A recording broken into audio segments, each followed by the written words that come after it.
All right. Ladies and gentlemen, shut the hell up. Sorry, for once, seriously, let other people speak on this podcast. I'm sorry, you're right. You're just dominating the conversation from minute one. How do I make this podcast about me? Ladies and gentlemen, welcome to the Lemonade Stand. We're back and we got a good pep in our step energy because we've started doing horse electrolytes off screen. I'm so tired. I can't even fall. I will literally do some horse electrolytes right now. You already have literally. Don't say it like it's an exaggerative, crazy thing. You've already done it. I don't like that the tub's still here. Yeah, me neither. I think it brings because it does kind of imply he has been drinking them, which is I can't not be more clear. They're bad for you. Very bad. It's very bad. Straight up, one of the most popular episodes, most viewed episodes, last 5 or 6. Horse electrolytes. We have a data point, and the data shows clearly what the people want. Saying this. Other people have managed to make podcasts work without doing horse electrolytes. It's not like it's mandatory. This is the future. Know what I'm saying? This is not. Yeah, and we're going to leave them in the dust, okay? In the salty. This is what we need to break away. Dust. Crack it open. Is that a new?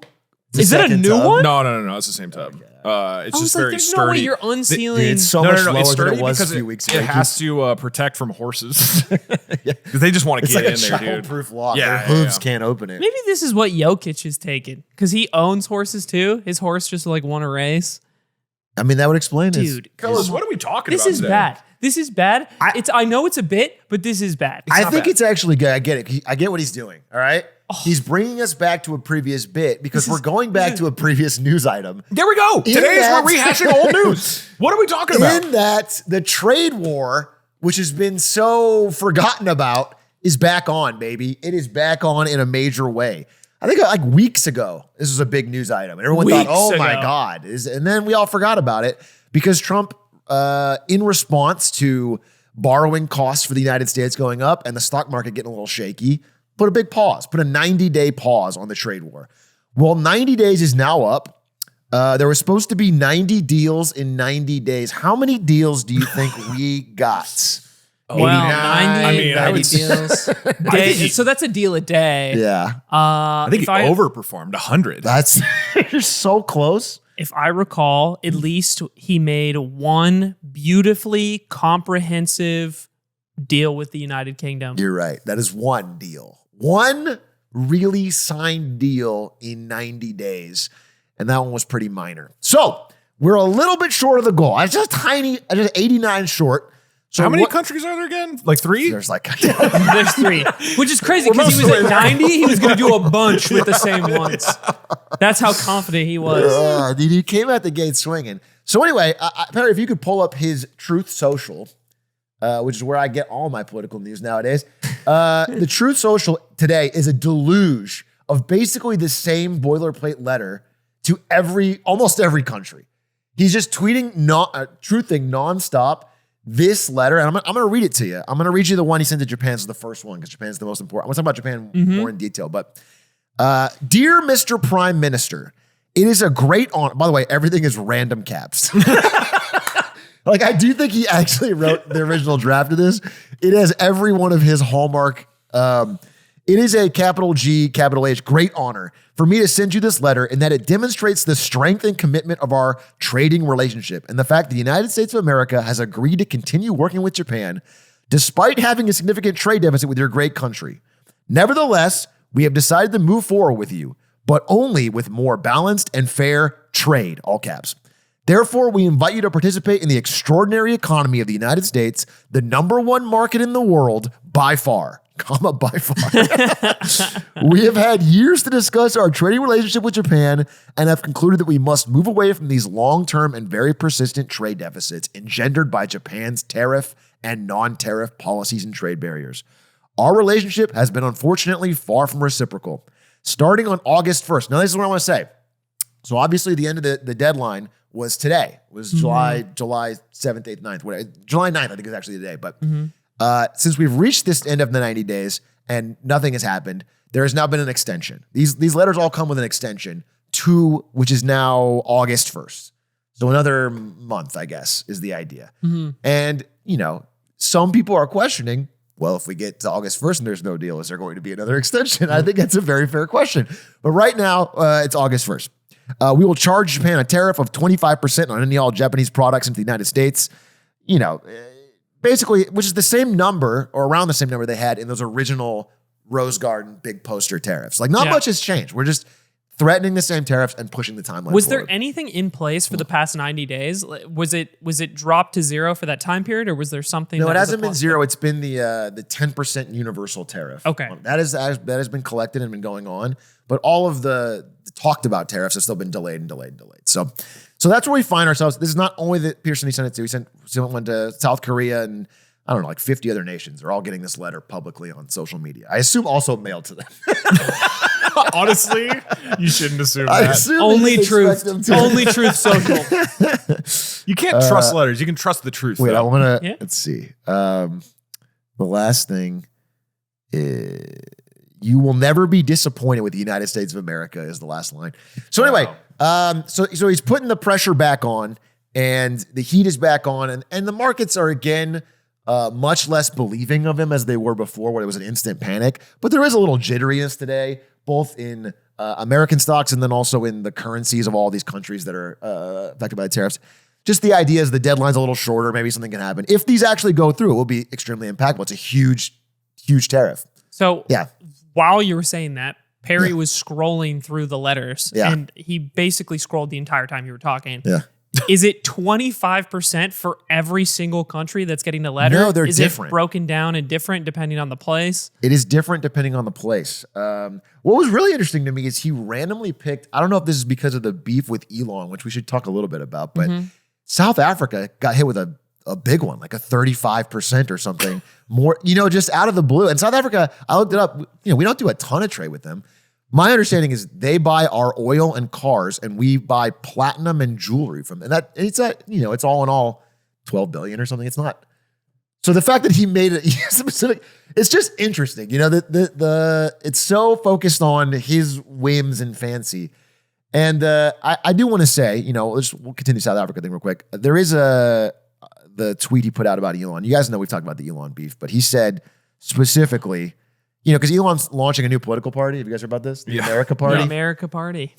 I'm saddened to watch Elon Musk go completely, quote, off the rails, essentially becoming a train wreck over the past 5 weeks.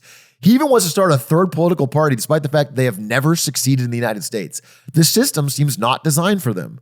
The one thing third parties are good for is the creation of complete and total disruption and chaos, all caps.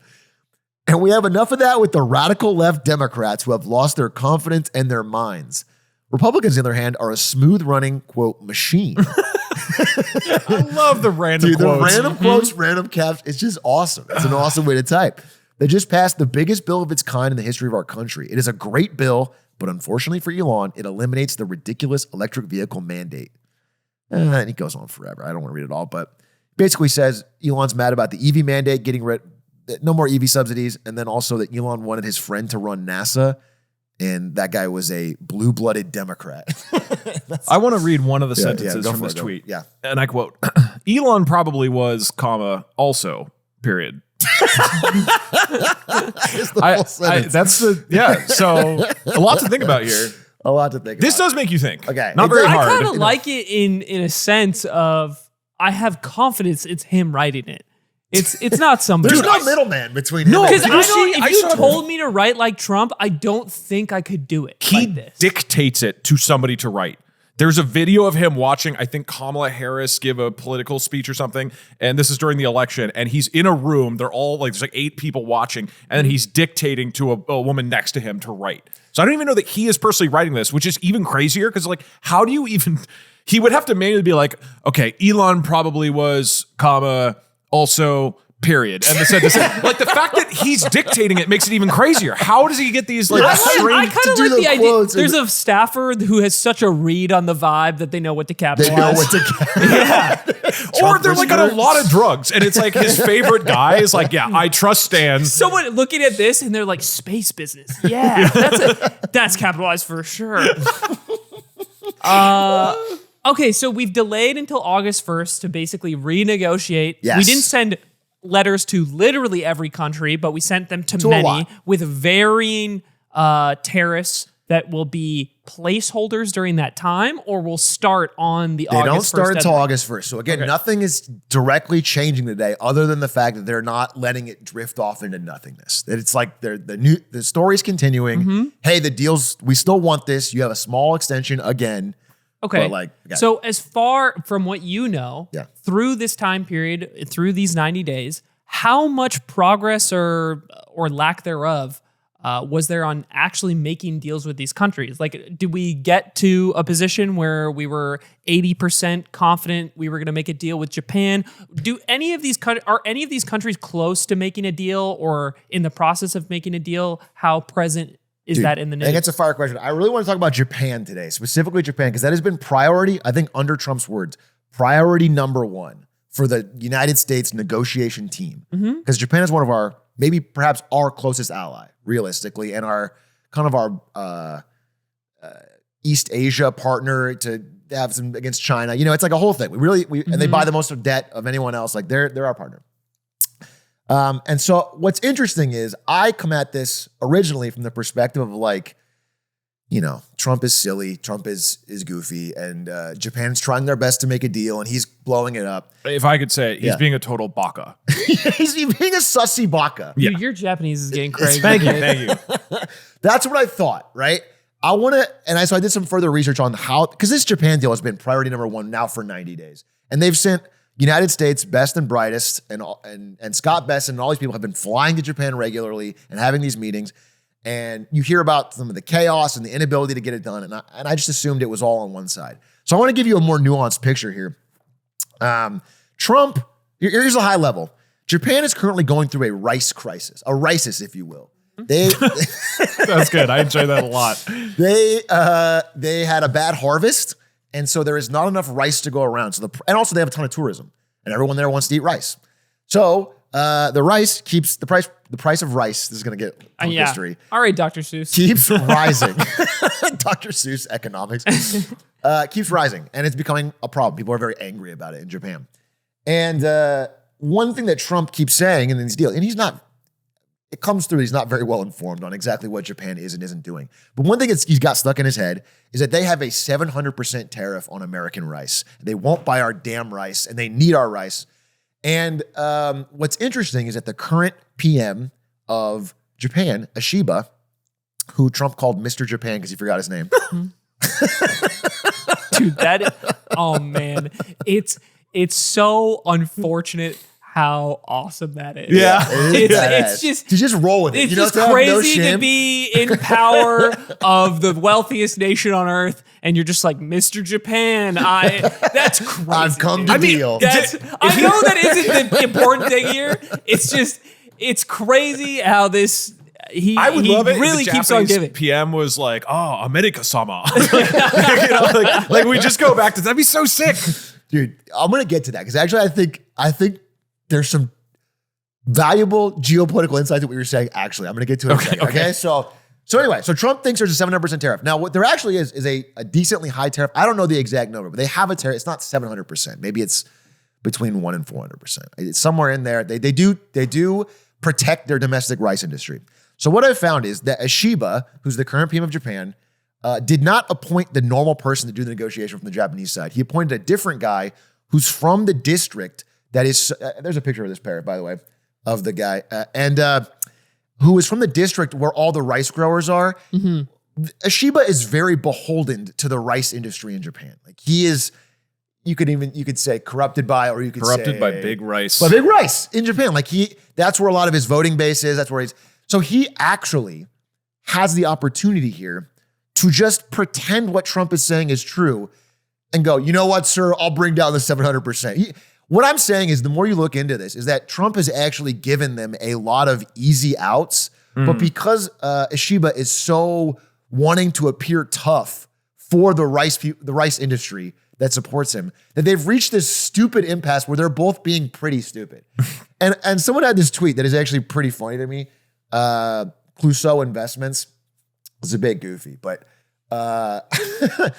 the problem with Japan is they're too polite and straightforward and analytical to make a good deal. They don't get showmanship. As crass as it sounds, if they pulled up to the White House in a gold embroidered special 47 edition Yamaha golf cart with gold-plated Mizuno clubs driven by Shinzo Abe's widow and a mannequin of Shinzo wearing the Donald hat, he'd be more than happy to sign a deal. It's actually true that like they're so desperate to close a deal that all they would have to do is lean into the showmanship of it and offer some basic concessions. Yeah. But because it's politically unpopular on their side, they can't do it and nothing's getting done. It's becoming this problem where now I think Trump is pivoting to a different country to find the number one deal because Japan, they can't seem to close it. Japan was meant to be the number one deal. Yeah, that was the idea from minute one. And they were really willing to.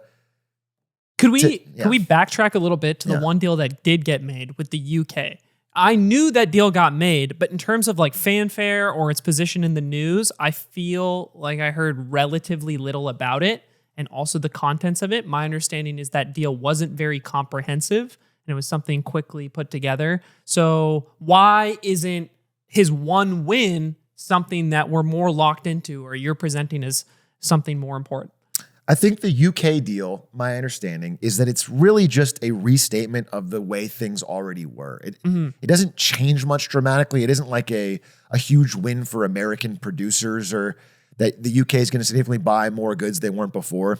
Listen, the reason I brought up that Japan goofy tweet of that guy exaggerating is because like some countries, and including the previous PM of Japan, Shinzo Abe, who had his own faults but really knew how to deal with Trump, is they've understood the showmanship. Like Qatar promised Trump 20x their GDP in investments. It's not real. They promised him multi-trillion, but like they did a big show. They had people with swords come out. They did a parade. They gave him a plane. Yeah, they gave him. They did the things that like work, and they got the deal they wanted.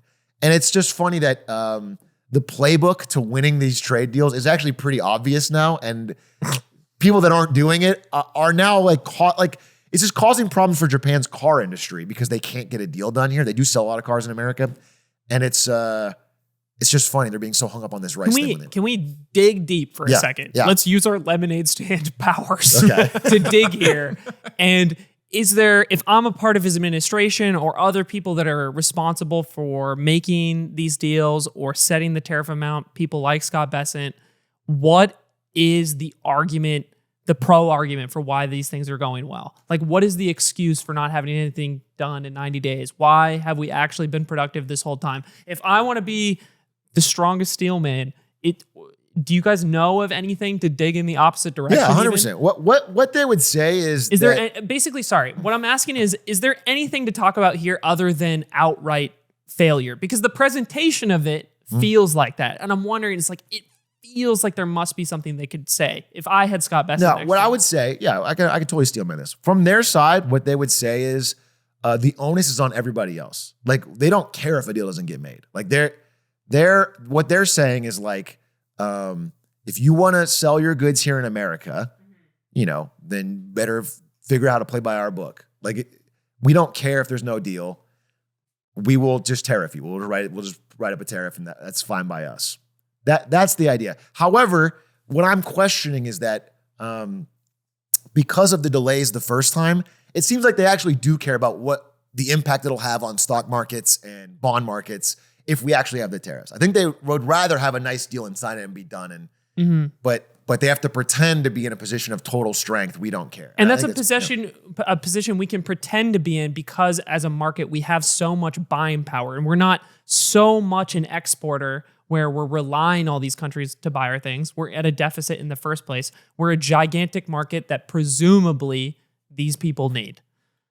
Yeah, I think they all need it individually. The hard part is whether they start to collectively if they all cut collaborate. us out, it's right? like, how much do you need us? How much do you need the American market if you can literally sell to everywhere else?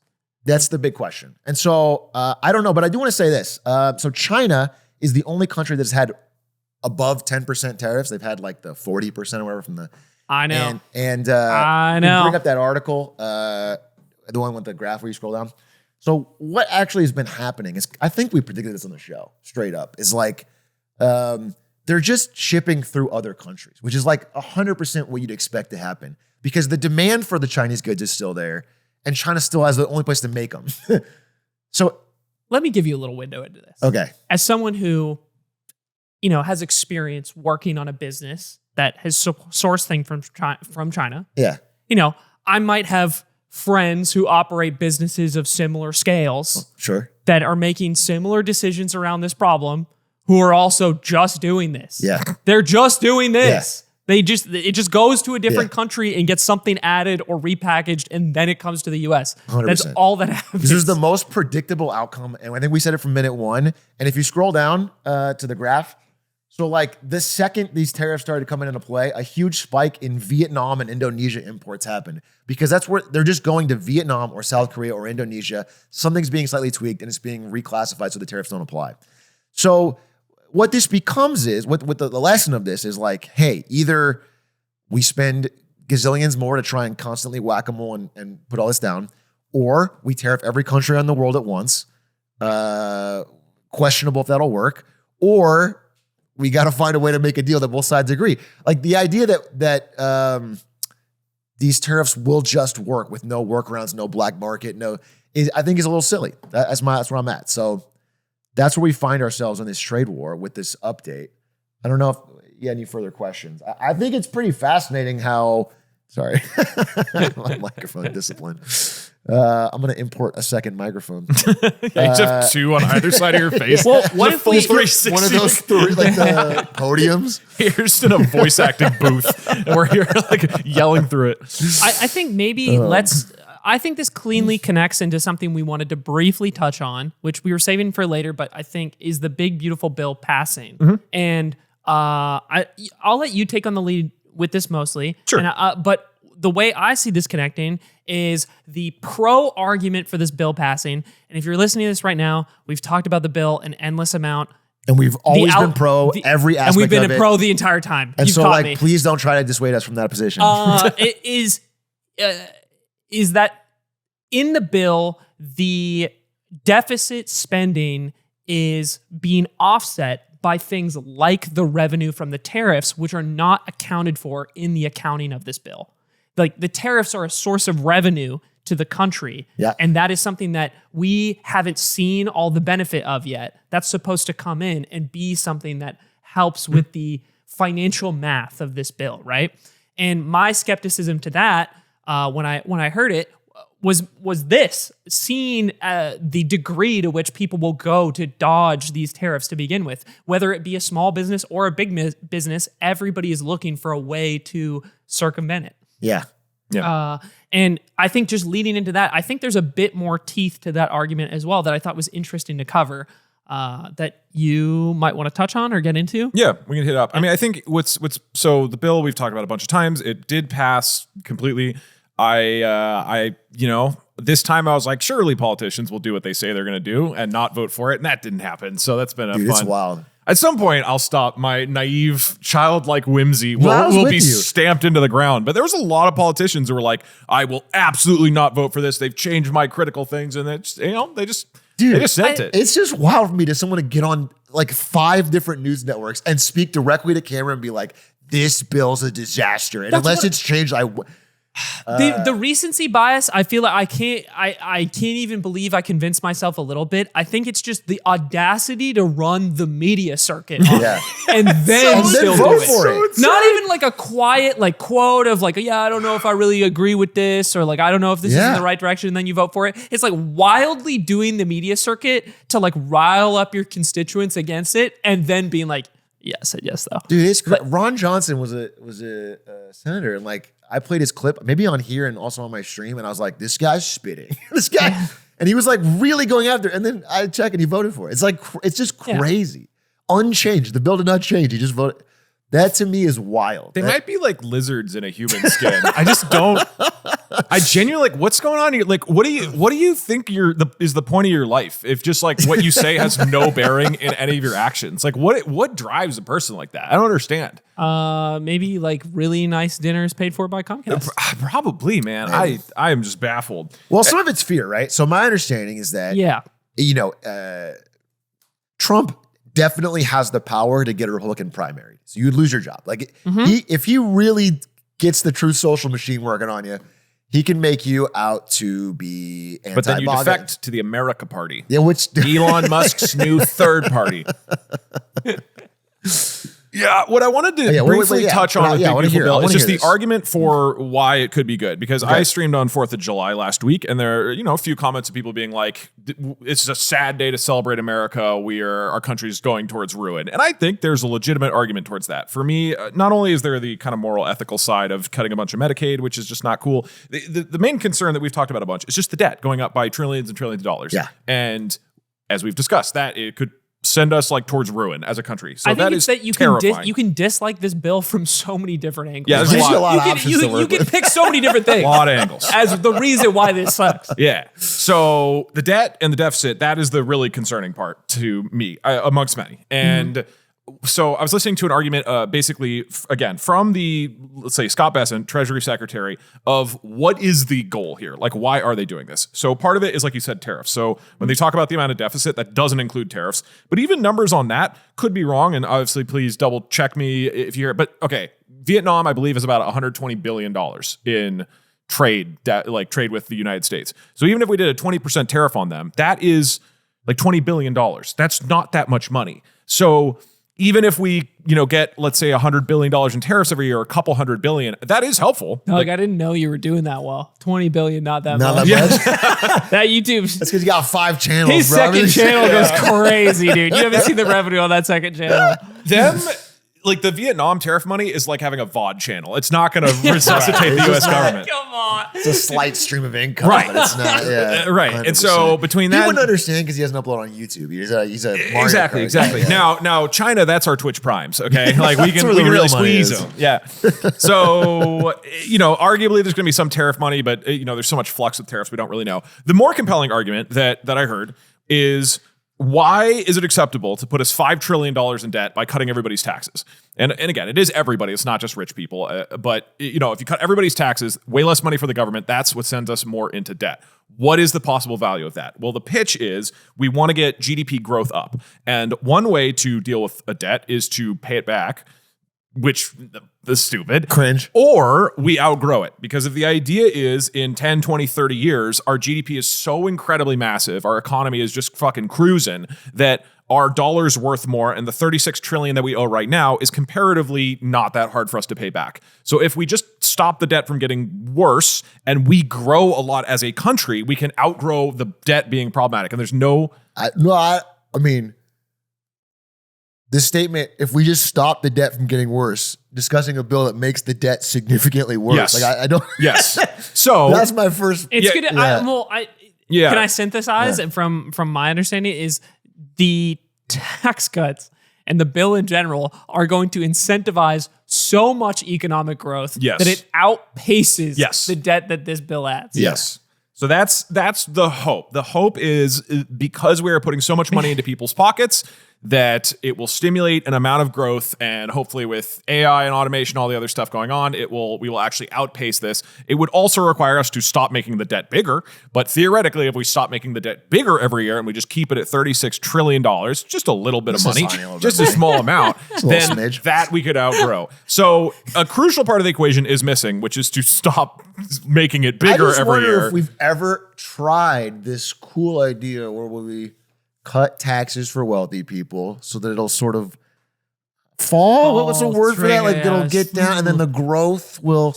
I wonder if we maybe trickled down. Maybe trickle. Trick cereal. I think. Trick cereal. I don't know a word. I don't think it's ever been tried before. And that's why I'm so excited about it. Yes. Because it's so brand new.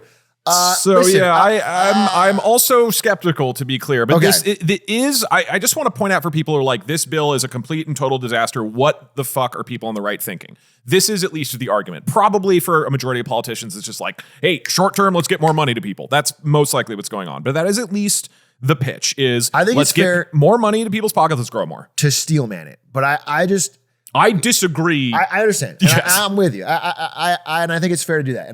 But I just want to say, like, it's funny because so much of the tax cuts are just continuations of the tax cuts that exist right now. Like they're supposed to expire. Right. So the idea that we're not getting the growth right now, but we're going to keep this going, and then the growth's going to 10x. Like trillions of dollars to do the same taxes we currently have is going to give us the growth that we're not getting currently is stupid.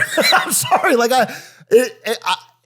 I think the Occam's razor here is that they want to throw money to the people that support them. Like, the idea that it's this brilliant 9D chess plan that is going to grow us out of our debt is a nice thing to say as you blow out the debt. But it feels like you're not treating the problem seriously, but you keep telling me that like, don't worry, this is the way. Okay, so this is the other argument I've heard from a couple people, and I think this has been copy pasted across a couple things that Trump has done. But this idea that through in a similar way to Trump started talking about, even before he was running for president, he was talking about China and our relationship with China, what getting rid of our manufacturing means. Like if you look at old footage of him, he's been talking about China for a long, long time. And that's energy he carried into his first campaign. And now our relationship with China, or our trade relationship at least, is something that is top of mind in politics, right? It's something that gets brought up all the time. And I think you could credit him for its place in popular politics talk. Like regular people bringing that up as a talking point, right? Wait, and I'm not necessarily... mission accomplished. So I think the argument that I've heard with this is that through this bill getting passed and through other things that his campaign has been about this time, or his presidency has been about this time, the conversation of the national debt has reached a point that is inseparable from the public conversation of politics. It has set us on a trajectory where we have no choice but to confront and address it really aggressively. And I'm not saying I agree with this argument. I would rather this have not passed, but this is the other argument I have heard, is like the benefit of this, whether he intends it or not, is that now we have a problem that is so dramatic that we have no choice but to address it. That person is a baka. That's an insane. All right, sorry, Dad. Did my best. You called his dad a baka. To his credit, he's not the only person who said this. I just feel like Trump is playing. He's the first person to find an easy mode for Dark Souls.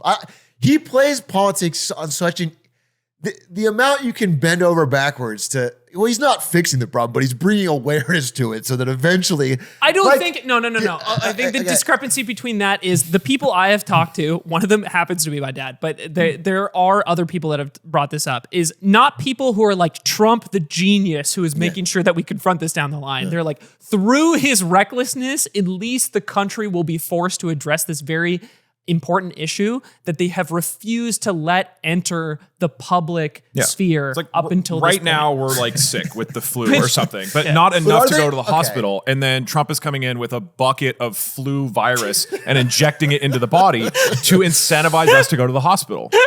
I like it. I'm just saying, and are these He's same health people? conscious. Are these same people being like, God bless Hunter Biden. Through his recklessness, he's bringing awareness to cocaine abuse, and that is going to finally make America confront. It's just absurd. It's just an absurd line of thought, bro. It's like it's such a desperate play. No. It's also funny because it implies that it's like a one-time fix that we're putting off. No, it's only there because we're moving towards the cliff. Like you don't have to move towards the cliff. It's not like we've got it. It's not like spring cleaning. You've got to do it at some point. We don't have to have a $40 trillion deficit. Yeah. You're taking a spring cleaning approach to an episode of Hoarders. But okay, here's what I'll say. To give credit, one thing I've never said Trump is bad at. He is actually one of the goats at this. Is he can read the room, I guess, on what real things that people are actually. He can find a kernel of truth that people are actually upset or angry about. He's good at reading his base. Yeah, he's very, very good at reading his base. Yeah, he can understand. But like I think, for example, 30 years of jobs disappearing to China is something that like Americans were broadly, a big swath of Americans were broadly upset about. And he can harness that. I just never like his solutions never seem to make sense. They never seem to be coherent, but he can definitely read the room on like, these are problems that everyone's kind of sweeping under the rug. No one's discussing. I'm going to make a big deal about it. But you know, that doesn't mean you get automatic credit for fixing it. You have to fix it. You have to, that's a fine thing for a pundit, but it's not a fine thing for a president. Like a president has to have policy that fixes it. No, you're wrong. You know what? Another interesting thing, element of this that I haven't heard anybody talk about. Yeah. So Medicaid. There's all these Medicaid cuts. That's one of the most criticized part of this bill. Yep. And I've seen a lot of people criticize and basically say, why are you going to be taking away healthcare from a ton of your constituents? How does anybody on the right justify this? Well, part of the reason they do is because most of the basically all the people who are going to be cut from Medicaid, this would be under the expansion program of Medicaid. So, quick recap, in 2012, Obama passed the Affordable Care Act, and that expanded Medicaid. And basically, states could opt in and say, hey, we're going to expand Medicaid so it covers more people with higher income, and it can include people who are able-bodied and don't have dependents. So if you were able-bodied and didn't have dependents before the Obamacare Act, you could not get Medicaid. It was expanded under the Affordable Care Act in 2012. But not every state took it. It was literally Obama said, okay, the federal government, any state who wants it will now cover like millions more people. All us will pay 100% of it at first. 90% later, we'll pay all the costs for this, and you can expand your Medicaid dramatically, and we just way more people in your state get coverage. 40 out of 50 states did that, but 10 didn't, including Florida and Texas. So there are 10 states right now who don't have the expanded Medicaid. It is instead incredibly small and restricted compared to these other states. So if you're wondering why there seems to be certain groups of the country that are adamantly, let's say, even kind of like this moral crusade, it seems like, to say Medicaid shouldn't be given to people who can't work. To their credit, they haven't been taking the federal dollars for this for over a decade, even though they could have. And from what I read, there's people saying like, this doesn't make sense. It's not financially responsible. And people who are, it takes away the dignity of work or whatever. So, lines like that. Dude, this is a weird thing to say. Healthcare does take away the dignity of work. I've been saying that. You have been saying that to all your employees. Oh, hold up there. Was that the union word I heard? Hey there, champ. Here at Mogul, we don't talk like that. Why'd you quiet on down? Yeah, so it's an interesting thing. If you're wondering why a bunch of states are so on board with removing Medicaid, it's because from their perspective, they haven't benefited from this for 13 years. They've adamantly been opposed to it. And now they're basically trying to say everybody should be closer to what we're doing. We've been the only financially responsible ones this whole time. It's like 20% of the country never expanded it. It's a lot of people. So that's really interesting. I didn't know that did either. not know Right. that. It is interesting. I mean, right. If you're a Texan and you're a poor Texan on Medicaid, I wouldn't agree with this, but you could be like, everybody else should have the same standards as me. And it makes more sense why people in these states would be receptive to this. Do you know how that was decided at the time? Was that state votes or constituent votes deciding whether or not they would accept it? Or was it just a governor or their state I'm not sure. I legislature signing believe off state on legislator. Maybe you can look up, Perry, of like how states decided to join Medicaid expansion. But yeah, this was, it's been happening over the last 10 years. But that was, a major part of the pitch of the Affordable Care Act is we as the federal government are going to cover the cost to massively expand Medicaid. And 10 of the states just didn't, which is crazy for them to just refuse the money, frankly. So they had to, it looks like, pass law. So it would have been state legislation. So in 10 of these states, they were just like, nope, we don't want it. We don't want your dirty Obamacare money. I got mine type voting. Like if you're in Texas and you don't want other states to have stuff you don't have. Like just simply, right? It's so like interesting. It's an easy thing to vote to cut. Yeah. Because it doesn't benefit you at all. It's someone else getting the fact that they voted for 12 years to never take the money either is strange. Like that is strange to me that these I'm sure states there's have held possible out. some strings or something, or like it comes out of the state budget in some way eventually on a line. Like well, you said it was eventually it becomes a 10% cost to the state. You said the federal government would cover 100% of it initially and then 90%. But still, later on. like if the federal government went to you and was like, hey, we're as the federal government, we will pay for 90% of Medicaid if you expand it to like 5 million new people, almost every single anybody on earth would be like, yeah, sure, I'll take that. And they just didn't. This strikes me as something, this is without me looking into this at all, right? But I think about the fervor around Obamacare at the time, right? Right. And You can tell it was It's like, we hate Obamacare, therefore we won't even be a part of this movement. It's like have you ever looked at the polling of you poll reception to Obamacare versus reception to the Affordable Care Act versus reception to the line items of the Affordable Care Act. And each one is just an insane jump in percentage of people who are like, yeah, this is good. Yeah. And Obamacare, polled pretty low at the time, and then you just give the actual name of the bill, and then people are like, "Yeah, It's pretty good. All that's right. pretty good." Much better than and Obama shit. And then you show them what it actually does, and they're like, "This is great, dude!" Like, so it's just it's just how politics works, I guess. Like, Yeah. In Texas, they're probably, do you want Obama coming into your house and treating your grandmother with free care? that's they stop listening. unironically what the rhetoric was at the time. If you go back and watch pundits talk about Obamacare at the time, it's crazy. It is that. And they were right. I want my country back. All right. And mission accomplished. So why don't I want us to slide over, because I think you had an interesting story about social media that you wanted to dig into. Yeah, let's just dish, dudes. Let's just get into it. All right, so article that kicked this off. Perry, if you could pull this up. So do you guys remember this crazy thing? I don't know if like this happened a while ago, and it's wild. Threads. Remember Threads on Instagram and how that existed briefly? I remember Threads. Remember that? And remember how everybody was like, yeah, we're going to go here instead of Twitter. Because I'm pretty sure, that launched after Elon bought it. And remember everybody was like, we're going to Threads. And then nobody ever talked about it ever again. Remember that? I remember everybody getting their handles and then never doing anything after that. Posting one thing and then being like, all right. Just like Google Plus, just like Blue Sky, just like Mastodon. So this is one of those things, and then it, kind of died off by the wayside, except it didn't. It has gotten really big. So there's this graph that came out about the daily active users on, and this is mobile, which is an important distinction, on Twitter, Threads, and Blue Sky. Twitter has like about 150 million people who tune in every day on their phones. Now Threads is almost at 150 million. Like, it is almost there. In terms of the impact that these apps are having, Threads is nearly as big, at least when it comes to mobile devices. On PC, there's basically no presence by Threads. Blue Sky, they're like a million. Blue Sky is not having a good time. Shout outs to Blue Sky. So this is an interesting opportunity to talk about kind of what is the landscape, because I looked across it, of like what is even going, like, I assume you guys have a similar take as me, which is that I have not heard a single mention of Threads once in the past 2 years. My take is that people are opening Instagram, a very popular app, and misclicking the Threads button 100 million times. I legitimately do not believe that it is close to the daily active users of Twitter. Is it not its own app? You access it directly through Instagram? It's connected to Instagram now. You have the same handle. You have a cross. Dude, if you but think they're connected, about you still open the app. The number of people...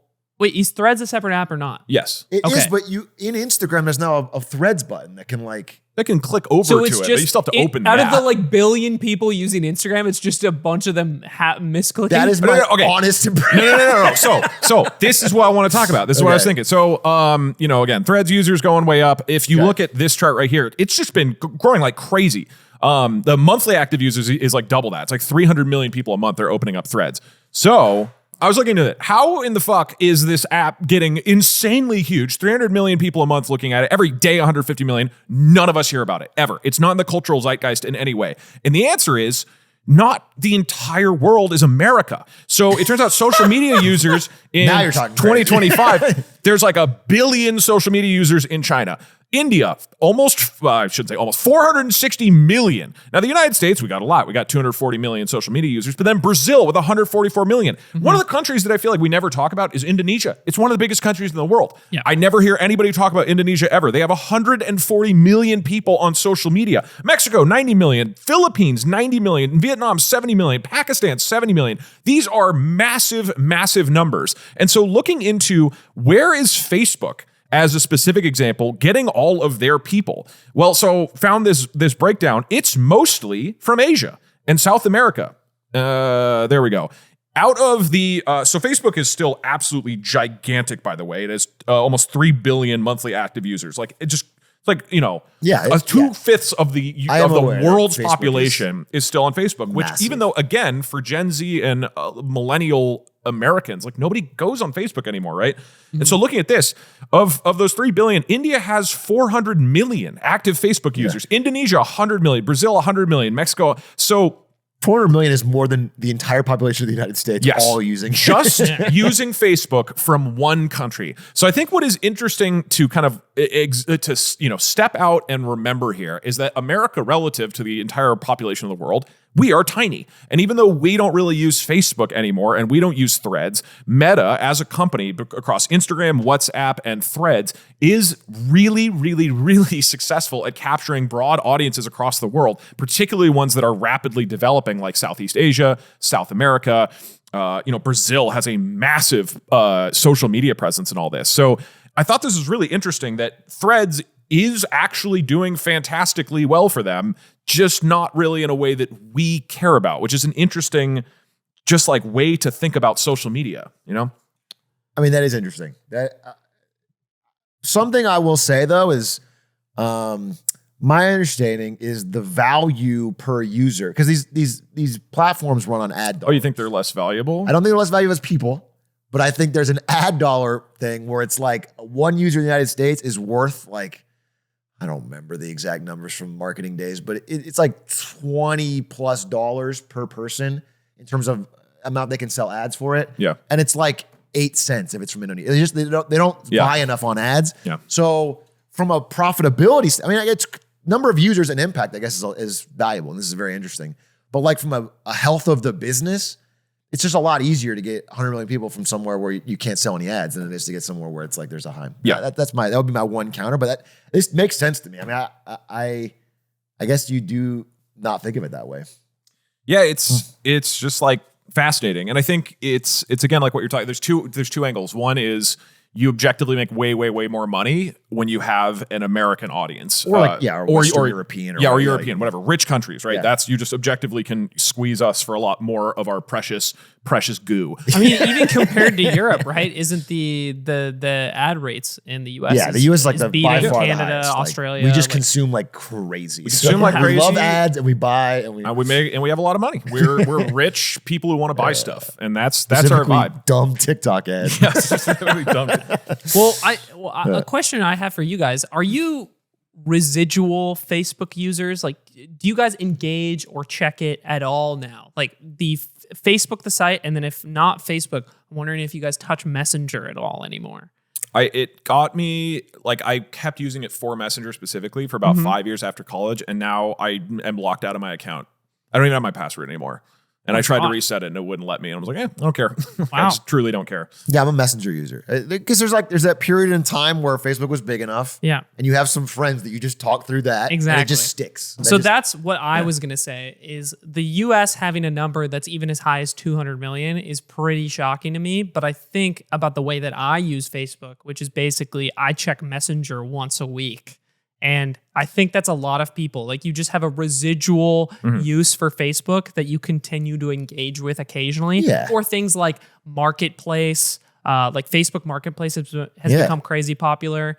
Things that let you hang on to the site in a way that is very different from the way that you were probably using it 10 years ago. So that was the first thing that I thought of when I saw this. Another interesting thing is, I think for young people especially, the way you get into social media or end up picking a platform or signing up for is social pressure around you or social trends around you, right? A way to engage with the friends you have at school, whether it be college or high school, or something you might use for work, right? And the trend of one site being big at a certain time hits different languages and countries at different times, right? So even if Facebook has maybe a lot of the same issues that it did 10 years ago, and it's not a very good or very fun site to use, or people have phased out of it in American life, different countries are experiencing the wave of Facebook just being popular at different times. So I'm really curious, like, if you give another 20 years after this, what are the ways that all the people in all these other countries are still interacting with that site? Right. The other thing I was thinking about with this was the segmented nature of language or culture on social media. And this is why China has always been so fascinating to me, even growing up, was that their internet wasn't even on the same sites that I used. Yeah. And I was kind of excited by that. It's so secretive and cool. But with stuff like this, like Japan or Japanese gaming scenes, like I came up playing competitive Mario Kart, and the Japanese scene is a huge part of that. But the world scene on the whole communicated to each other pretty much in English. Even if you were French, even if you were German, the community was a linked thing that communicated in English as the medium of exchange, right? And then Japan was pretty separate. And because they only spoke Japanese and they didn't mind playing with just their own community in a lot of ways. And they had their own forums, their own websites. And then eventually with Twitter, they had their own kind of sections of Twitter, right? Like people, like there's a whole world of Japanese Twitter to interact with that you can find if you follow enough Japanese people and speak Japanese. But if you have a normal English-centered algorithm, right, you're never interacting with that. And the same goes for like Portuguese, like Brazil has its own memes and own things, right, that are totally separate from the way that the English internet has developed. Yeah, I'm saying it's funny you mentioned China and their entirely separate apps and the Great Firewall and everything. I saw someone said something recently that was funny to me, which is that like, you know, you mentioned there's like 1 billion internet users there, right? Was there no? No. 1.1 billion social media. Social media, users. yeah, exactly. That's not even internet. That's people who are on these apps, which is crazy. They just have an absurd number of people online. It's got to be because of WeChat though, too. I put an asterisk on that. that is like everything is on WeChat and you need WeChat to like live basically. So But you know, even if it's 800, it's a lot of people online and they are all completely isolated from the rest of the world, really through their apps. Like they don't use the same apps. They don't use anything. And, you know, it's funny that the way someone phrased it was like, we think of it as they are being blocked from us. But in a way, we're almost being saved from a deluge of 800 million Chinese people overrunning they would outnumber almost every other country on every platform that we use. Like it would be... the English audience would be secondary. Yeah, like right now, the Americans or, you know, Western is this central, you know, like you said. I get what you mean. Like if you go to Mario Kart Wii community was through English. The examples that I would give, if you go to Twitch, if you go to YouTube, even when you account for all these languages and different types of videos, right? Yeah. The biggest creators on all of these platforms are still English-speaking Yes, creators. that's what I'm trying to say. In general. Yeah. There's like a few exceptions depending on how you measure it. Like, for example, on Twitch, Ibai, super big figure, massive. right? Very, Spanish. I mean, you have access to, there's more people with Spanish as their first language than English. Yeah. Like that's an enormous audience across so many countries. But on the whole, the largest consistent figures across all these platforms are English speakers. If you go look into the data, like you can go take a look. That doesn't mean it's always the case in every like subcategory and thing you measure. But on YouTube, it's Mr. Beast, right? Yeah. And then on Twitch, it's Kai. Well, like the idea would be if the firewall was down, it would be Chinese, the number one, based on the number of people. And you can go do this. Something I do think is interesting about Chinese websites is that they block people from going to websites that they don't approve of. But most of these Chinese platforms are things that you can access as an American. So that's the thing I would do growing up. Is I found out like what are the big Chinese like YouTube-esque and like streaming sites. I would go like browse YY and Douyu and like see what the fuck do they stream. Yeah, there was a phase for a bit where work? everyone was going on Xiaohongshu, which is like their Instagram Pinterest hybrid. It was like a trend. Everyone was going there, right? And then like I remember I made a QQ account growing up because that's how you could make a Chinese League of Legends account. And then I used a fake Chinese passport number to make my Chinese League account and then played 300. We're trying to go to China, not get banned from it. I played Aiden. 300 ping Chinese League. Yeah, and that's why they let me in and not you. Hated your fucking support. You were terrible. They're going to look at your KD ratio and we are banned if it's not They're going to look at your toxic chat messages. You were raging if they at see your you team. inting a single time. 我们不是朋友. What's he's been practicing. One more thing before on social media. So China, TikTok, let's bring this together. You know, it's supposed to be banned. Yeah. There's a follow up here, which is very interesting. If you want to say anything, but they keep delaying it. Big news is that I think by the end of August, the international version of the app is supposed to be banned, and TikTok is launching a new US only version of TikTok called M2 or something. Do you have the details? Yeah. Slightly different than that. So TikTok is supposed to be banned. There's a law that we talked about this last week. It's supposed to be banned. Trump's just stalling it just because of pure vibes. Supposedly there might be a buyer. The reason a buyer is really unlikely for TikTok is because the core app is developed in China. So there's it's owned by a Chinese company. The idea that they are going to like give up the algorithm to TikTok, this wildly successful thing, they won't want to do it. Not only is that just a stupid business decision, it also, there's a degree of like national pride that China has created this international phenomenon that's extremely rare and uncommon. And it would be a big hit to the idea of China wanting to export culture. And it's like giving up Labubu dolls. You just couldn't do it. Yeah. You know what I'm saying? And so this is, most people would agree untenable. There is like no way that, and actually here, I have this article here as well. I can pull up on the, there's like no way that the Chinese company is going to be willing to sell the algorithm, which again is developed by Chinese engineers by ByteDance in China.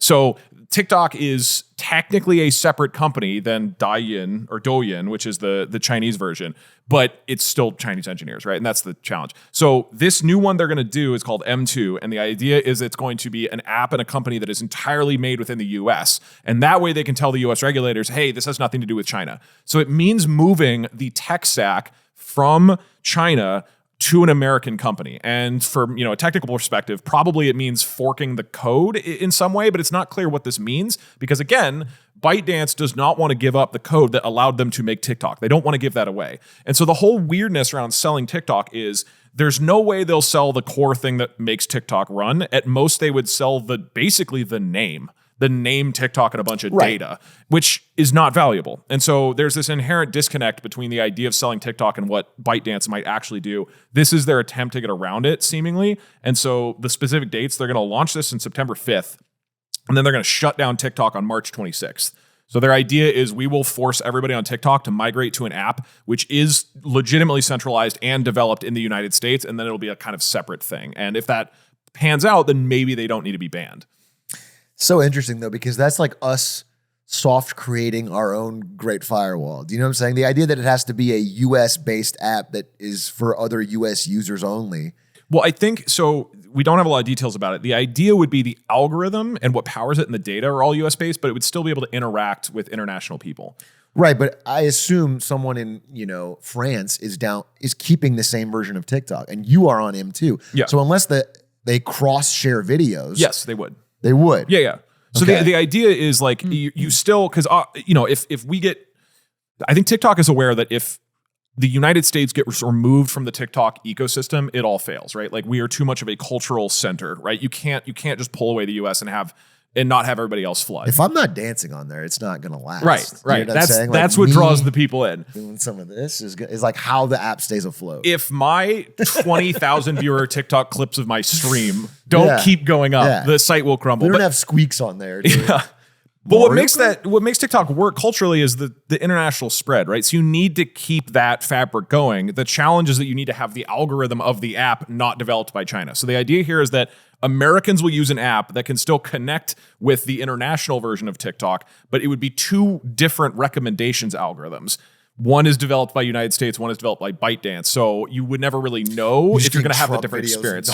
Yeah. It'd be this very strange thing. So there's a lot of unknown about this because we don't know exactly what they're doing, but this is what these are the reports coming out. It's like, we're going to make this version that technically is developed by America. And then there's this weird fracturing while maybe still keeping it all together. It's weird. Do you think it'll have any impact on the number of people who are actively using the app? I feel like it will be negligible at best because the platforms that are sort of competing with TikTok that have worse algorithms, like I think even functionally it's clear to me that YouTube Shorts has a worse algorithm than TikTok does. Like the way it just serves me content, right? But I still click the shorts. Like I still have the monkey in my brain. Yeah, our brains are still weak. I feel like you downgrade the algorithm, but I don't feel like it's going to change the way people use it, which was the only benefit that I saw from banning it. But yeah, probably not. Besides, I mean, I don't know if I necessarily believe in like the security concerns in this specific case, but yeah, I don't know. I don't think habits will change too much, but I also don't know that this is even, this could be like stalling. Right. Like, we don't know if this is. I think both sides are just stalling in this. It just feels like everyone wants to kind of like keep things as they are. Just like March 2026, we'll get rid of it. But by March 2026, they'll be like, all right, we need 6 more months. This is going to be like Real ID, bro. It's going to be like Real ID at the airport. The TikTok ban is actually going to come to fruition in 2032.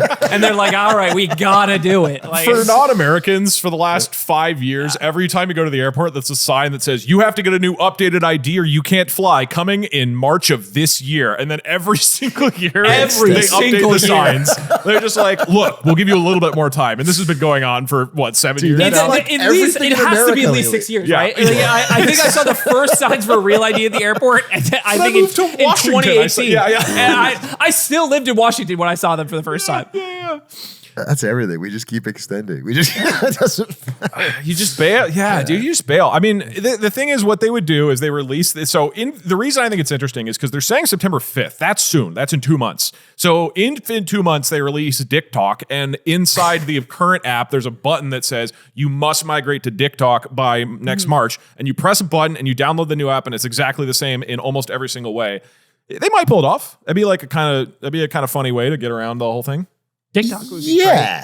Well, it doesn't get around the law that is supposed to ban it, which is still that they're wasn't that it was never a ban, right? It wasn't the whole idea. This was the goal of the law, was it not? To get it it was to give this to an American controlled company or under American control. This is what the goal of the law was. This is an app developed in America, correct? But it's still owned by ByteDance, which is still a Chinese company. The whole point of the law specifies that, like, you have to get the Chinese ownership out of the app that is controlled. Hey, hold on. Run this back. Sorry, I actually skipped over this part then. The Chinese company still owns this as like a subsidiary, but it's just the data is being stored in the US and that's adequate? All right. Currently with TikTok. Yeah. ByteDance owns it and develops it. TikTok is a Chinese company. However, they store, at least for the US, their data in the United States. So that's their argument, is like the Chinese don't have control over it. The data is all in the US. That is how it currently works. Yes. However, the United States Congress and lawmakers said that's not enough. There's a whole bunch of evidence that shows Chinese engineers and software developers still have access to the data. The Chinese Communist Party is still pretty clearly able to tell ByteDance what to do. So clearly there is influence. The core code running the app is Chinese, even though the data is stored here. The idea with this is they will move that actual development code to the United States. So the whole thing is here. And then they might be able to get around it and say, yes, we have Chinese overlords who are technically in control of the company, but the engineers are no longer in China. Are you a Chinese tech company that's been forced to move your tech stack to the United States? Well, you can sign up for NordVPN. And you can also watch Vietnam. You can also watch some like crazy shows on Netflix. That's gonna be our pitch. That's our first. Let's only take sponsors whenever we start taking sponsors that are just catered to TikTok getting around American censors. Okay, speaking of China, let's do a sponsor where we can get money out of China for money laundering. Yeah, let's go. Okay. Because that's your final topic. I want to hear about it. This was a cool... So this isn't really like... It's not breaking news or recent news in the sense that this has been going on for a while, but it's something that still exists now. And this interesting world of Chinese capital flight and money laundering, how it ties into the drug trade around the world, but specifically in the United States as well. And I started looking into this, I think, almost 2 years ago. When some stories were breaking out about it, I remember watching. By looking into this, he means starting to do drugs. Yeah, when I was buying the drugs, and I started to talk to the Chinese I met a guy in San Diego, and he was speaking Chinese, and I was like, "That's crazy." I just noticed my plug kept getting more and more Chinese as I was buying throughout the years. No, but there's some really cool. There's some like cool reading you can do about this. There's some good videos out by both the FT and Vice. Atrioc, I think, had a good one. The Vice one is particularly interesting if you want to go watch it after this, because they actually go undercover and meet some of these Chinese brokers that'll tell you about, and it's really, really interesting. But basically, so if you are a rich person in China, you might want a way to get your money out of the country. Well, why is that the case at a basic level? They have really strict capital controls. So if you're a Chinese citizen, you can only move 50K USD worth of currency per year per person out of the country. So and if you want to make larger investments in, say, foreign companies of any kind, or buy things like real estate, or make really large purchases for like a foreign good, you would need to get that approved somehow. So when you couple that with general restrictions or issues in China around, maybe you're just not confident or in your assets in China for the foreseeable future, and you just want a way to get the money out of the country. How can you get it out? Well, you could use something called an underground bank that functions on the basis of these things called mirror transfers. And the basic idea of a mirror transfer is that on one end, I deposit money with like an illicit bank or group. Like I give you a bunch of. So you're a rich Chinese guy. I'm a rich Chinese guy. You have 100 trillion yuan. 100 trillion. Wow, you have a lot. Yeah, I'm rolling. 500 billion yuan. Okay. I don't know what that is. That's USD. what, like $6? That's still a lot. That's a lot. That's a lot. That's still a lot. Okay. Okay. And so you go to him, and what are you doing? I'm He's the going bank. to Doug. He's actually Doug is also Chinese in this scenario. Okay. And is good. Like Scarlett Johansson movie. I give Doug a bunch of my Chinese yuan, RMB, and on the other end, I have a contact in the United States that I'm comfortable holding assets for me. My homie over there, my little guy over there. Not little. And the Chinese like organized crime has a representative in the United States that gives you, the person I trust, the equivalent amount in USD minus like a commission, right? Right. So what we've done is there's no record of this transaction. There's no actual international transfer of money. And so it's just done through this crime syndicate that basically has the cash to do it and has signed off on the transaction on their end. And the issue with this is that it's really hard to track, right? But this is a way that Chinese people buy money outside of China in order to get like foreign money or foreign assets. You know, you always hear about particularly Chinese nationals, but just international people buying housing in North America. You know, like in Canada, that's a complaint that's often said by people. It's like, you know, foreign people are coming in and buying all the houses, and that's why we can't afford any.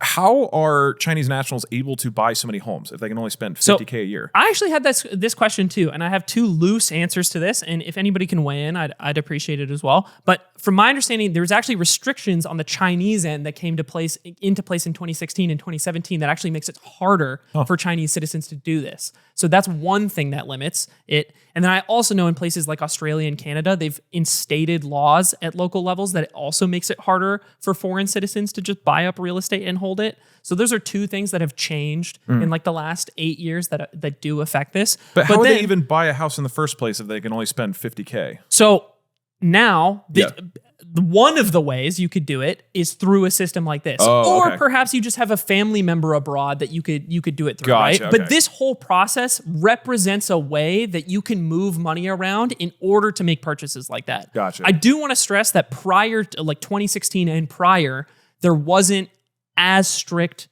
controls from the Chinese end on what you could be spending your money on. So there's some laws that have changed from China's perspective that also have like made it more of a reason to do this at all. So the way that this ties in is into the drug trade. A massive, Mexican drug cartels make massive amounts of money selling drugs in the United States and around the world, and they need a way to launder the money that they bring in, right? So this created an interesting opportunity, and I want to walk you guys through the process. So can I be the cartel? You can be the cartel. Yes. Yeah, absolutely. So you could be the cartel in Mexico. Okay. And your name's Doug. Okay, cool. And you send a fentanyl shipment to our friend over here I'm the fentanyl in lead. I didn't New have to York. act on this one. And Atrioc operates roll of a a lifetime. drug gang in New York that distributes and sells the fentanyl, right? I thought we were doing something fictional here, Aiden. This is all right. And this is fictionalized events. So the drug gang, Atrioc, sells the fentanyl in New York, say they earn $1 million in cash that now needs to be laundered. And they tell the cartel back home that, hey, we have $1 million, we've successfully done this. And now you approach a Chinese triad member in Mexico that's your broker for this amount of money. And you're like, I need to get my money now. That guy hits up his Chinese contact in New York, and he's like, there's $1 million for you to go pick up. And then they communicate, and then the guy in New York goes and picks up the money, tells the Chinese contact in Mexico, and let's say that's me. I'm the Okay. Chinese broker in Mexico. Yeah. I pay you out the $1 million USD equivalent in pesos, and I just give that to the cartel, right? Okay. You've been paid out and made whole for this whole transaction. Yeah. And the reason this is so good for you is this is way quicker and way safer than trying to smuggle cash across the border, Yeah. which would take much longer periods of time, get seized. Yeah. There's all these associated risks with that, right? But instead, all I did was my team in New York handed $1 million to a Chinese guy, and then Yeah. we received $1 million in pesos in Mexico. And apparently this, So yes. they're like Chinese Zelle. Yeah,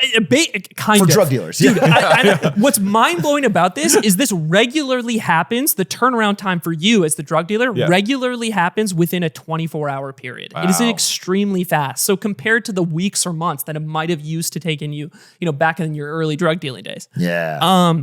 And then, so the way this continues is like the Chinese contacts have picked up the $1 million, right? And the Chinese broker in America now put up the US dollars for sale to any Chinese citizens that might want those US dollars, right?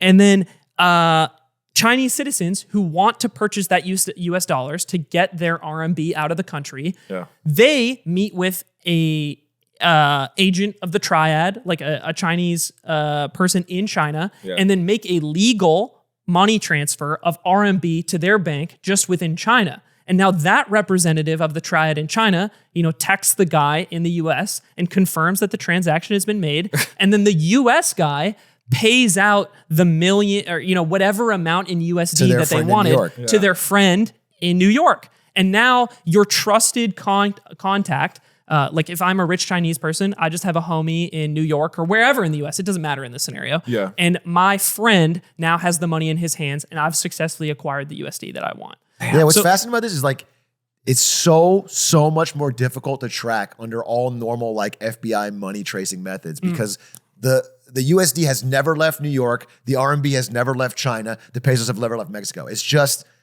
circling in each one, but everyone gets what they want. Damn. Which is And so the drug trafficking is like a very natural fit with this because there's a ton of cash that needs to be laundered, right? But it isn't just the Mexican to US drug trade that is taking advantage of this. There's crime, organized crime around the world that needs money to be laundered. And so anywhere in the world where there's pockets of like Chinese diaspora that have popped up for whatever reason, like in Africa because of the infrastructure projects that have been built, or like Chinese mining companies that are working in Africa, there's like groups of Chinese people that now live in that place that can operate potentially as like as part of this money laundering trade, right? Or a huge thing, crazy stat that I saw was how remittance is when a foreign national is sending money back home to family, right? Okay. Legal remittance from Italy has fallen off to like near zero in the past it's decade all and a legal half because they've all gone to the black market because of the system now. And there's all of this like illegal, black market trade that exists all over the world that wherever a Chinese broker can provide this service, because there's a need from Chinese citizens to get their money out of the country, they can provide a really quick and clean service, basically. Yeah, I mean, my understanding, and you can correct me if I'm wrong, I think we rushed to similar things, is that over the past 10, 15 years, Chinese triads have taken over the global money laundering industry completely. Almost everywhere. It is complete. It used to be a million different ways from a million different people. It is now almost all global money laundering is done through Chinese triads because the demand from regular non-crime affiliated citizens in China to get money out of China is so big that it can support everything else. Everything else can run off of that need. Yeah, and it's going up. And I asked myself, like, why the specific rise in this happening now, right? And it was the capital restrictions, like I said, but also other things in China that have been happening that pressure people economically to do this. Like, if you want to invest in foreign assets, you don't want to. The Chinese stock market just hasn't been. It sucks. It's flat doesn't for perform 30 very well. years. So if you just want to put a bunch of your money in assets that exist outside of China in order to safely keep it, you want to get your money out. Chinese real estate struggled a bunch in recent years because of the giant bubble that started to pop. You don't want to hold Chinese real estate anymore. You put your money get your money out of the country.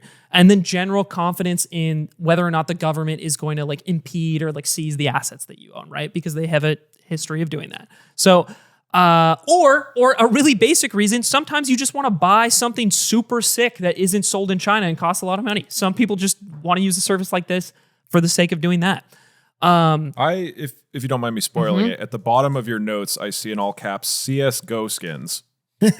Okay, this was a thought that I hadn't fully completed. It's just that's all it says with two question marks. CS2 skins. Oh, excuse me, CS2 skins. Well, this reminded me a little bit of the way that like the Chinese CS skin market interacts with the rest of the market, because there's a giant trading site called Buff 163 that is Chinese only and is really difficult to get money into and out of as a foreigner, and you need to go through like all these steps to do it. And China is the largest section of the skin market for CS. And I was noticing like weird parallels between like what I was watching and reading and the way that the skin market works in Counter-Strike. But I hadn't completed the thought, which is why it was like a weird, Well, like a weird I note at the bottom. thought then. This is the same thing apparently. This is also a limit of misinformation, but I was reading this recently, is happening in the early stages with the Labubu dolls. The demand is real from Western countries. Yeah. Like we think it's really cool. There's like celebrities wearing them. They want to buy them. They have huge value, but they're made in China. Well, hold on. Before we talk about Labubu dolls, let's start with like some objective facts. They are ugly as sin. Thank you. Rihanna doesn't think so because she wore one around her waist. I think let's just start with the facts. No rational person thinks these look I'm good. sorry, but Riri thinks they're cool. And so other people think they're cool. And you can gamble on them and open blind box. So that's really fun. I'm going to steel man it. I hate them. Ooh, good steel man. Steel Manning's just saying my own opinion, but louder. Anyway, they're popular and they're worth quite a bit, especially some of the rarer ones. And so recently, this did happen. Again, I don't know if it's part of this larger thing, but they've begun to become seized at Chinese customs leaving the country because they're made in China. And so people are getting access to them much cheaper than they would get them overseas. And then they are smuggling lots of them out of the country, then selling them for a huge inflated profit to get money out of the country. It's like a way of not carrying cash out, but carrying Labubu dolls worth hundreds or money. Thousands of dollars. So it's just funny because I do think in a similar way to how I'm kind of like making fun of Trump for trying to whack-a-mole tariff. Like there's no way to, the similar thing is happening with Chinese capital controls where the demand is so great. There's so many porous holes opening up. People find a way. People find a way. You can't clamp it down. If they don't, if you're, like you said this, but if you're rich in China, you put your money in the stock market, it goes nowhere. You put your money in real estate, it goes nowhere. You have to get the money out of China, even if you're not like afraid of it getting seized. You just have to find a way to get it to grow or you're shrinking. So you want to put it in Vancouver real estate because that's mooning. You want to put it in NVIDIA stock. You want to put it in, you have to get it out. And so they will find a way, whether it's through drug dealers, whether it's through Labubu dolls, whether it's through CSGO skins. They're going to find a way. Yeah, and I think it's almost assuredly happening with CS skins to some degree. Because through the larger skins, like they're ridiculously expensive at the high end. The one we didn't mention that is the elephant in the room is crypto. Crypto is a huge vehicle for this. And so it's happening all over, or it's gold. People are finding a million different ways. But let me steel man that. Okay. NFTs look really cool. That guy who hates Labubu dolls but loves monkey JPEG Twitter profiles. Yes, sir. Let's just start with the objective facts here, okay? I'm sorry, I don't like these steel man. Okay, wait. I want to ask you guys something though, because I does any question pop in your head when I give you this scenario? Think about the whole process we had outlined with the drug trade in like Mexican cartels, like they're selling drugs in the United States. They sell it for USD. Yeah. When does money actually change countries? It never does. That's the whole appeal of the But like at system. no point, no point ever. No, that's what protects these transactions. But I think you're getting at the question that I had. Because if you think about how this works, right? The drugs are sold for USD and the brokers are paying you out in pesos. Precursor. Is that what you're getting to? No. Oh. Wait. I mean, they're selling fentanyl. That's the drug. In the like, analogy, is Atrioc still on fentanyl? I've always been this whole time. I couldn't do this pod with you guys if I wasn't on a little fentanyl. He's not on fentanyl this time. Right. It's not important to the analogy. There's no analogy, actually. I'm just explaining something. I thought you were trying to get at the point that the pesos have to come from somewhere, right? But Exactly. I was wondering the exact same thing. Yeah. When I was thinking about this, I was like, where do the brokers get the pesos? Because if you follow this system as it's been laid out to me, right, you have a finite supply of pesos to pay out the cartel. Right. Where do the pesos come from? So this was one of the, we got to close the loop here. This was wild to me. The Chinese like crime organizations they use the yuan that they get in China and then use it to buy cheap Chinese goods that they then transport and import to Mexico and then sell at stores and markets that the triad still owns in Mexico.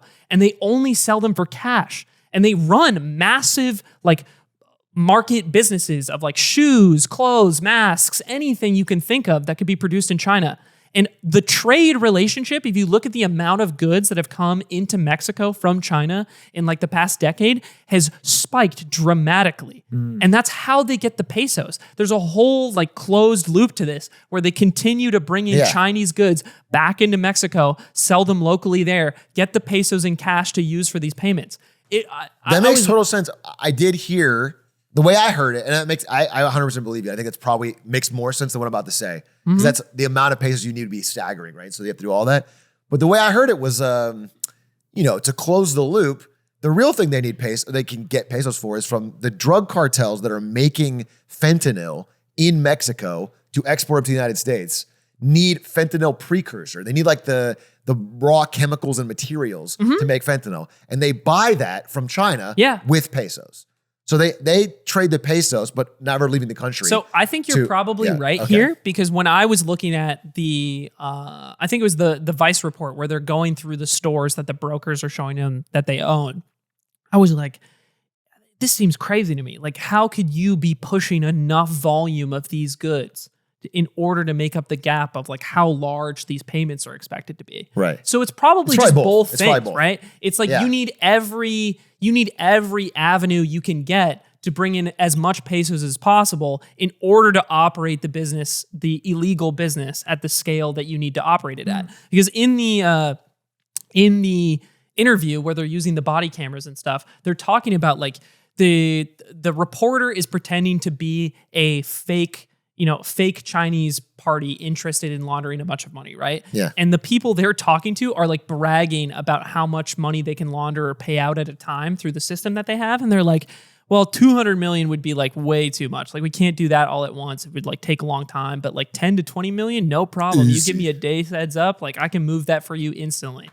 And I was blown away by that. It's so funny to think that like something as seemingly irrelevant as like China changing their capital controls could cripple the drug industry temporarily. Like weird. You know what I'm saying? Like every one of these pieces, including just rich Chinese people that don't care about drugs at all, that want to get their money out, has to exist for this all to work. Otherwise, yeah. Do you think that there is a group, a whole section of people in the United States who lost their job as drug dealers and money launderers and are now upset at the Chinese for taking their jobs? we need a drug dealer. You know what's funny? The money launderer part, genuinely, because that's what has been replaced here. Presumably in this whole scenario that we outlined is like China. The local gangs, and like whether it be like in the European example, they were talking about the Italian mob. And in New York's case, it could be a local drug gang. Like, we haven't lost those jobs yet, thank God. Dude, but the money laundering is the thing that's been replaced. Yeah. Every individual gang across the world is kind of like a McDonald's franchise where they get the drugs from someone else and they do the money laundering. They just operate their local like flavor of crime, of like violence. But they're not making the drug and they're not handling the money laundering. Everyone else, it's all that's really funny. It's funny that it has become so American who can only view things through lens of McDonald's. Oh, you're saying it's like burger. It's like burger. It's like when burger franchise. I see. Yeah. But it makes total sense. I think this story is, I recognize that this whole process, has pretty dire consequences at corners of it. But holistically, I found it incredibly fascinating. Wait, we're coming up on time. You had a correction you wanted to make. Yeah, I did do want it? to make a Okay. correction from last week. A quick thing. Can you do the correction song where you say, I'm a little baby, I'm sorry for being wrong, I'm not very good at my job, and I don't do my research. I didn't do the song, by the way, when I lied about cancer 2 weeks ago. Last week, I talked about birthright citizenship, and a few people were correcting me, and rightfully so. So I want to clarify one thing first, is that I'm not against birthright citizenship. I don't know how that came That's what across. I heard from the comments. So. Nope, not against birthright citizenship. But one thing I was wrong about, I meant to clarify, or what I meant to say was unrestricted birthright citizenship is not common in a global context. However, there are way more countries than the US and Canada that have it. And those include like Mexico, Cuba, Costa Rica, Guatemala, Jamaica, Chile, Ecuador. So a bunch of countries do have it, like way more than even I thought, but still a minority of countries. And then a bunch of people pointed out that like birthright citizenship is way, way more than that. And it's like, yeah, but that's restricted birthright citizenship that has a bunch of like rules and addendums to it, which is not what I was talking about. So I just want to make that correction because I was wrong about the number of countries that have it, and just keep that in mind. And that is why next week we're replacing him with Gavin Newsom, who doesn't get so many things wrong. Gavin Newsom doesn't lie He doesn't about lie birthright about citizenship. He tells it like he does it his is. research before the show. He checks his sources.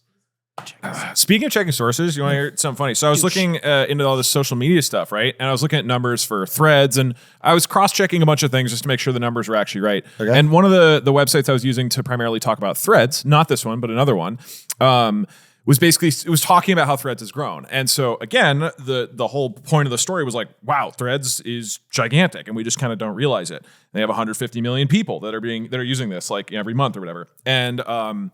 And what's crazy as a stat is of that 150 million, 50% are from Armenia. That's not true, right? Armenia has 3 million people. And so I was like, that just can't. according to this website, very confidently is just stating, yep. Yeah. And we know, looking at the data, that Armenians are about half of them. Half of the 150 million people. So so either Threads is growing kind of spread around the world, or every single Armenian person has 30 Threads accounts that they are personally running, which is just like, it's a cool cultural place to be. You really get to feel like you're immersed in Armenia. This is my account for work, my account for friends, my account for my second wife. For every hour of the day. Impression of cheating on me. I don't know. So as I say it in a oddly British accent, I don't know. What I learned from this is that it is very hard to get accurate numbers on social media, and it's mostly estimates. So this happened to me when I worked in marketing all the time. Dude, so much of this stuff is fluff or empty, and you'd have to give these pitches on like the growth of platforms to your executive, and it would just be you're just fudging it. There's no numbers. They don't publish it. Nobody knows. Nobody knows. Apparently, it's all Armenia. Dude, this is a symptom though. I've been talking to my stream about this. No matter what your position is, if you Google hard enough, there'll be a website that confidently agrees with you with a stat that doesn't make sense. And people, like you have to have some kind of trusted source. There has to be some kind of barrier, because otherwise there will be a website. I promise you, I agree that someone's going to find a website. Dude, of the 8 or 9, half of them link to each other as the source. It's just like, dude, it's like bot farms farming. It was bot farms that are referencing each other all with different numbers. Like what is even going on here? Yeah, I feel like they add a little bit of noise to the data just to change. Right, just so their website's a little bit different. It's fucking crazy. The internet, I want my country back. Internet used to be a good, honest source of news that I could trust. Yeah. It used to be better. It used to be better for sure. Forum days. You have a little signature. Did you ever do that? Yeah. Oh yeah. I used to make them for cool money. Anime banner. Yeah. Oh yeah. Forum signatures? I was on the Yu-Gi-Oh card maker forum. No, I would make you one that says like Yu-Gi-Oh lover. Yeah. Put like sir. Yu-Gi and add a little Photoshop sheen to it. I used to crank those out. That was easy money. Yeah, you making them in GIMP because you couldn't get Photoshop. No, I pirated Photoshop. Oh shit, never mind. Well, I think that about wraps it up. We do have about out. 45 more seconds. So what I would like to pitch is Atrioc just counts down from 45. 30. 29. This is good content. 28. I can't do this. Thank you for watching Lemonade Stands. Thanks, Very everybody. fun. See you next Tune in time. next week.